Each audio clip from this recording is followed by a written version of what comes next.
Hi Vogue, I'm Tory Burch. Welcome to our place in Paris, and we're going to talk about some of my objects of affection.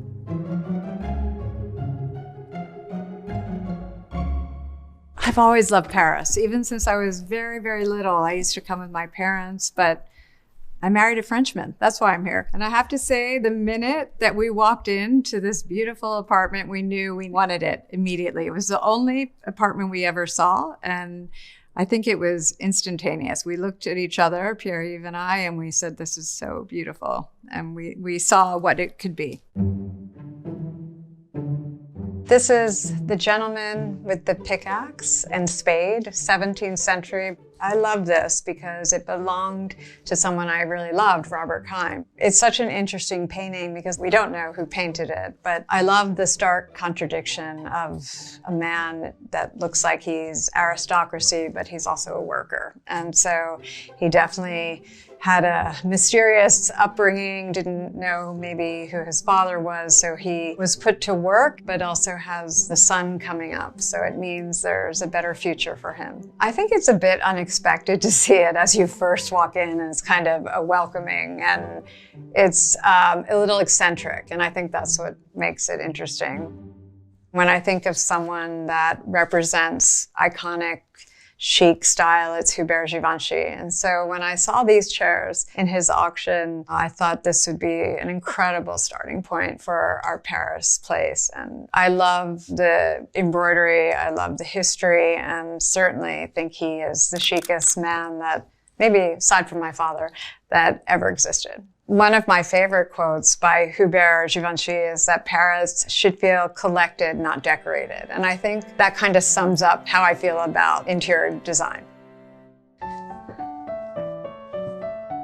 So here's our kitchen, a place we spend a lot of our time. We're here a lot. And I wanted to show you these cow creamers because wherever I have a table, I put them on, and they're originated in the Netherlands, and then Staffordshire, England sort of adopted them and took them over. I love how individual they all are. Each potter had its own kind of cow creamer, and they were decorative, used for tables, for cream, and served with tea, and also during breakfast. I had to show you this because working with Studio Paragalli was another dream. It was amazing. And the way they worked on this apartment and the architecture, look at this. Come on in.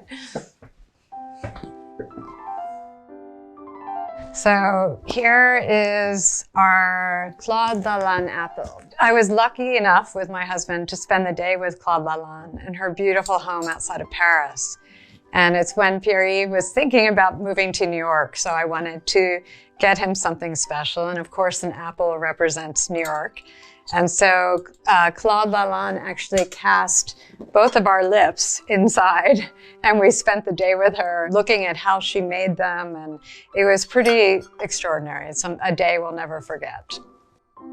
I love the idea of mixing contemporary with old and antiques, and Romuald Hazoumè is one of my favorite artists. I love the way he takes part of his traditions, but also then makes them super interesting and new, and takes old objects that were discarded and creates something beautiful. I love the way it's set against this old portrait of the Elizabethan with their lace scarves, but I like the old and the new. His work is so intriguing because it's about social commentary as well. I mean, he's definitely making a statement on consumerism and taking things that were discarded, as I mentioned, and making something new and exceptional out of it. This is the perfect place to read, and books are something that I think a lot about, I value. So when I first was with Pierre-Yves, he bought me two of my favorite books, and he bought me first editions. One is 100 Years of Solitude by my favorite author, Gabriel Garcia Marquez. And then, of course, The Little Prince, which is a book that is great for children and adults. Everyone needs to read this book. The message is superb. I think 100 years of solitude just made me question time, perception. And I think that is interesting about design. I think about longevity and time and what that means and how something will last and how can we make it be something that's given down throughout generations. Here is a lamp by Urs Fischer. My friend Jeannie Roatan showed this to me. She's at Salon 94, and I loved it. I also was thinking it's kind of interesting because I've always known Lalanne to have a bird lamp, and I thought that this was kind of a different take on a bird lamp. And I just think that it's a bit unexpected and interesting. I'm a little embarrassed to say you usually do this and it turns on, but I forgot to charge it. So you have to charge it. That would have been good.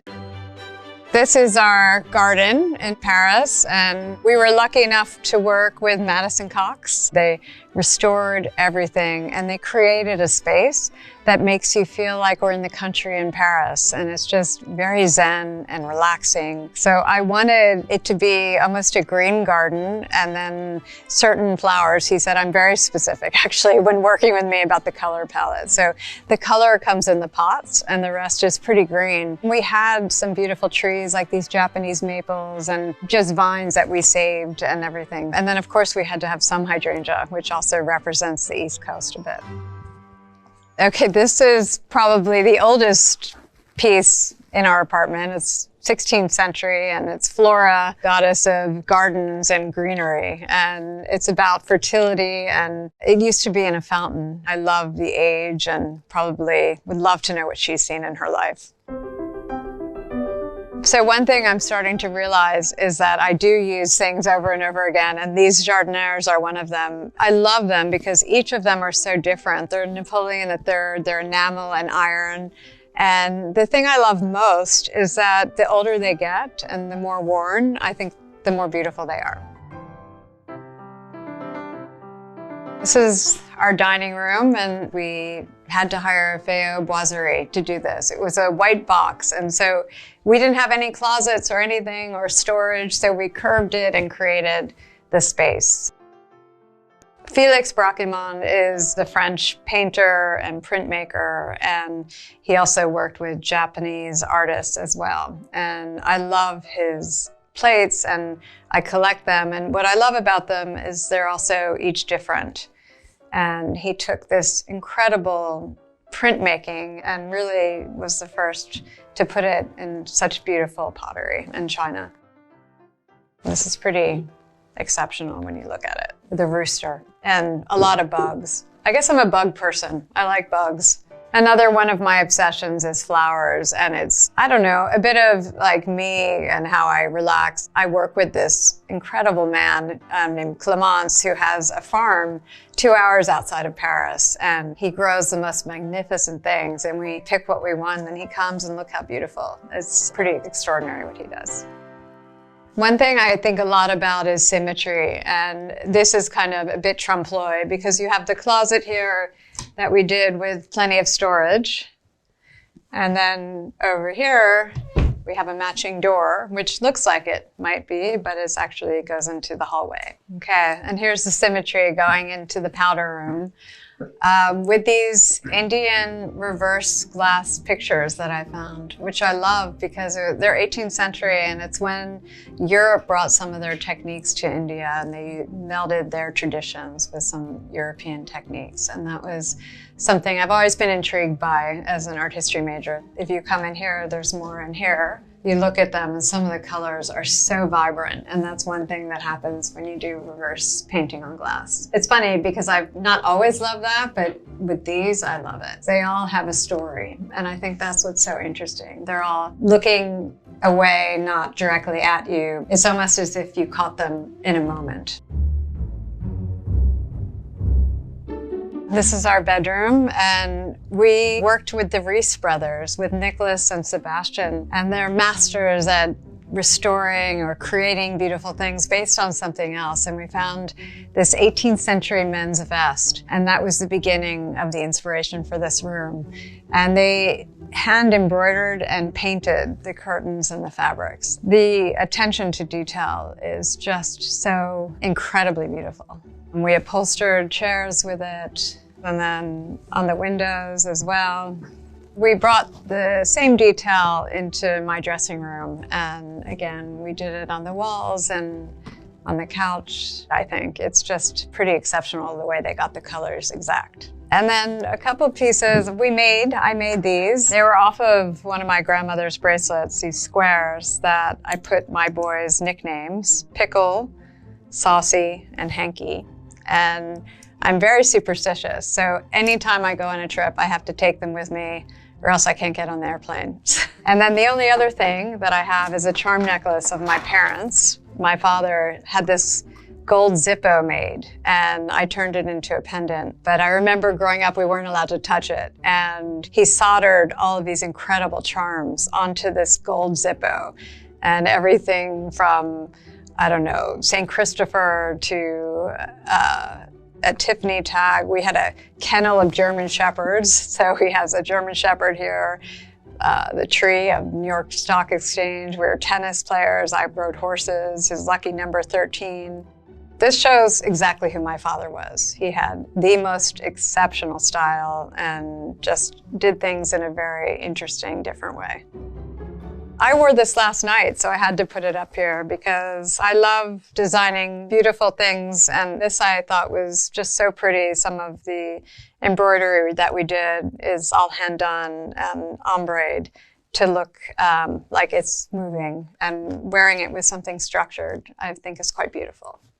This is actually one of my favorite pieces I found at one of my favorite shops in Paris, La Galerie Parisienne. It's a cabinet, and the reason I love it so much is that my mother always wanted me to get a Coromandel screen in one of my homes. And I didn't want that, but I actually love this, and it reminds me of that. So this is really an homage to my mother. It's from the 1930s, and I just think it's absolutely beautiful.